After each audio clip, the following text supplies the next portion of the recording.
श्रीपरमात्मने नमः। अथ षष्ठोऽध्यायः आत्मसंयमयोगः।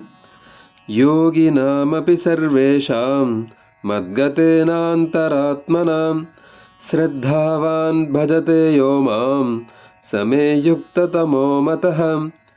యోగులందరిలోనూ శ్రద్ధాళువై అంతరాత్మను నాయందే లగ్నమునర్చి అనగా భక్తి విశ్వాసములతో నిశ్చలమైన దృఢమైన అనన్యభావముతో నాయందే స్థిరమైయున్న మనోబుద్ధిరూప అంతఃకరణమును కలిగి నిరంతరము నన్నే భజించువాడు పరమశ్రేష్ఠుడు అని నా నిశ్చితాభిప్రాయము.